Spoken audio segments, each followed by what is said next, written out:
ding, ang tagal ngang walang pintuan ng CR na to. Kaya naman sa haba ng aking paghahanap, nakakita nga ako ng babagay, panakip dito sa CR. At wala nang ang pangamba habang naliligo. Aesthetic na at abot kaya pa, hindi na ako kailangan bumili pa ng pinto. Ako, ang mahal magpapinto ngayon, no? Kaya ito na nga ang sagot sa problema namin ni Daddy Jan. Nako, napakadaling ikabit. Wala pang ang 5 minuto. Hindi mo na kailangan pang magtawag ng marunong. Dahil ako nga mismo, kaya ko na. Galing nga dahil kumpleto ang mga parte, kaya tara, ikabit na natin. Tingnan mo yan, may batang umaaligid na naman. Hindi na rin kayo mamumroblema kung ano man ang sukat ng pintuan nyo. Adjustable yung rod. Ikakabit ko naman isa-isa sa bawat butas itong mug. Napakadaling ang ikabit. Diyos ko, hindi ko na nga tinawag si Daddy Jan para tulungan ako. And every part of this curtain is aesthetically pleasing nga. Kaya naman excited na akong ikabit para makita yung ganda niya. Kaya naman ikakabit ko na. Naku, nasa CR pala tong si Daddy Jan. Wait, dyan ka lang, baka makita ang birdie mo. Pasok ko nga yung rod sa loob ng mug, isa-isa. Kasi ko nga may mga gulong na maliliit dun sa mug. Siguro smooth yung pagkakagulo. Hinawi mo na yung kortina. Kaas na tupad na nga yung pangarap ko na magkaroon ng harang dito sa CR. Para ba naman pag naliligo ako ay lagi akong may pangamba.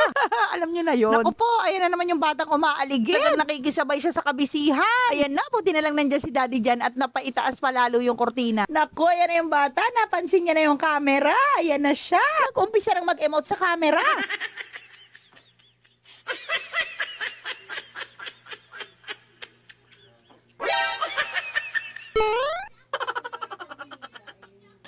O, diba? Hindi ko na kailangan bumili ng pintuan. Ito lang, sapat na. Gusto nyo rin ang ganito, nasa comment section lang ang link. Pakamura nga lang yan. Dahil natapos na nga ako dito, magluluto na ako ng pananghalian. Aba, tara na. Anong oras na? And for our lunch. Nadurog-durog nga ako dito ng kalabasa habang pinakukuluan ko. Dahil gagawa nga ako ng kalabasa soup. Isa na ako ng bawang sibuyas. Nagisa ko na nga mabuti ang bawang sibuyas, kaya naman ilalagay ko na ang kalabasa soup na pinakuluan ko at dinuro. Taka, may sibuyas at bawang na buo. Kaya naman to the rescue tong food processor ng Simplas. Ang ganda nga dahil pinong-pino talaga. Plus, baka naman. Kailan natin ng asin pampalasa. Tapos maglalagay ako ng all-purpose cream. Konti lang kasi maglalagay din ako ng konting iba. Para naman creamy-creamy yung kalabasa soup. Sigurado simot to mamaya. Kaya naman okay na yan. Set aside muna natin at magluluto naman ako ng beef broccoli. Nagpakulo nga muna ako ng broccoli. Pagkakulungay itatabi ko muna. Pinapukpok ko nga kay Kuya Jong Kiko tong baka para lumambot. At pagkatapos nga niyang palambutin, ay titimplahan ko na nga ng toyo, olive oil, cornstarch, paminta, baking powder, tapos lamasin. Itatabi ko muna para makagawa tayo ng sauce. Para sa sauce, 2 kutsara ng toyo, maliit na sachet ng oyster sauce, at 1 kutsarang cornstarch, 1 kutsarang brown sugar, kalahating kutsaritang paminta. Lagyan nyo ng tubig na naaayon sa dami ng cornstarch. Tapos haluin nyo hanggang sa ma-dissolve. Tapos itabi nyo at after 20 minutes, simulan na nating igisa yung baka para magmantika. Kailangan gisang-gisa yung baka para malambot na malambot siya pag nilagay na natin mamaya yung broccoli. At lumalabas na nga yung mantika niya. Kaya naman igisa pa natin ng ilang minuto. Pag nag-brown-brown na nga yung baka, ay pwede na yung itabi. Igisa na nga ako ng bawang. Tapos isusunod ko naman yung luya. Tapos igisa nyong maigi yung luya para lumabas yung lasa at aroma niya. Kapag nilagay na natin yung sauce na ginawa natin kanina, kuluan nyo nga lang yan hanggang sa lumapot. Kapag ganito nakalapot, ilalagay ko na nga ulit yung baka na ginisa ko kanina. Tapos isutay nyo lang, halu-haluin nyo ng ganyan hanggang sa magsama yung sauce at yung baka. Kapag napag-isa na yung sauce at baka, saka nyo ilagay yung broccoli. Halu-haluin nyo lang ng ganyan hanggang sa ma-absorb ng broccoli yung sauce. Kapag napagsama na, pakuluan pa ng ilang minuto sa mahinang apoy. Pag pinali, naglagay ako ng toasted garlic. Kaya naman tara na,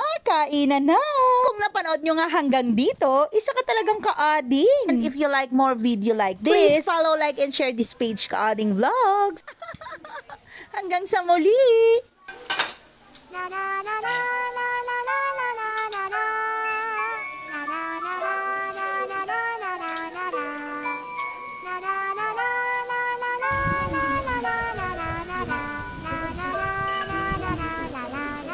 Itong isa.